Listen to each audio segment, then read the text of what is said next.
And sir ఈ ఫ్లూకు సంబంధించి అంటే ఏదైతే ఈ సిటీ స్థాయిలో ఒక అవగాహన ఉంది, శాస్త్రీయంగా అవేర్నెస్ అయితే ఉంది అని చెప్తున్నారు. అయితే గ్రామ స్థాయిలో మాత్రం అవగాహన అనేది కాస్త తక్కువ.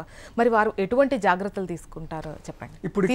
ఇప్పుడు ఇక్కడ వచ్చిన సమస్య ఏంటంటే అండి, మనకు 2000లో వచ్చిన 2003 కానీ 2004 కానీ అంతకంటే ముందు కానీ చాలాసార్లు బర్డ్ ఫ్లూ అనేది వచ్చింది.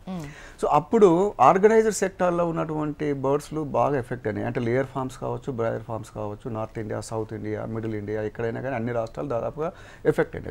దాంతో ఏంటంటే వీళ్ళందరికీ అవేర్నెస్ పెరిగింది. ఇప్పుడు వచ్చినటువంటి బర్డ్ ఫ్లూ ఏంటంటే migratory birds, flying birds, free flying birds, wild బర్డ్స్లో రికార్డ్ అవుతున్నాయి. అంటే నెమళ్ళు పోతున్నాయి, కాకులు పోతున్నాయి, గద్దలు పోతున్నాయి, లేక బాతులు పోతున్నాయి.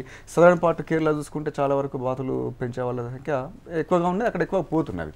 అంటే ఇది ఒక గ్రాము రెట్టలో ఈ వైరస్ దాదాపుగా 1,00,000 కోళ్లకు స్ప్రెడ్ చేసేటువంటి అంశము రికార్డ్ అయి ఉన్నది.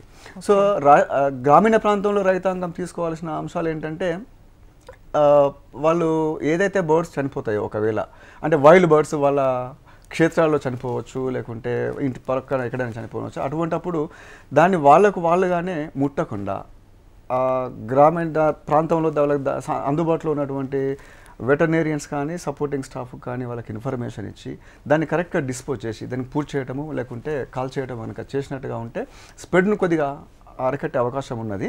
అంటే ఇప్పుడు మన తెలుగు రాష్ట్రాలలో చూసుకుంటే అక్కడక్కడ మన న్యూస్లోనే వింటున్నాం. అంటే ప్రింట్ మీడియాలో కావచ్చు, ఎలక్ట్రానిక్ మీడియాలో కావచ్చు, చాలా రకరకాల వైల్డ్ బర్డ్స్ పోతున్నవి, ఫ్రీ ఫ్లయింగ్ బర్డ్స్ పోతున్నవి అని అంటున్నాము. దానికి నిర్ధారణ కావాలంటే శాస్త్రీయంగా దాని శాంపుల్స్ సేకరించాలి.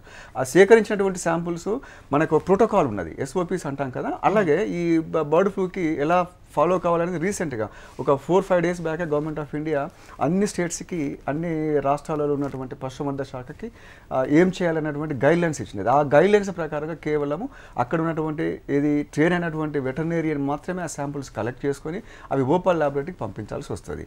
భోపాల్ ల్యాబొరేటరీలో కనుక కన్ఫర్మ్ అయినట్టుగా ఉంటే అప్పుడు ఏమేమి యాక్షన్స్ తీసుకోవాలనేది ప్రభుత్వము యుద్ధ ప్రాతిపదికగా అక్కడికి వెళ్ళి ఆ యాక్షన్స్ తీసుకుంటానికి అవకాశం ఉన్నది.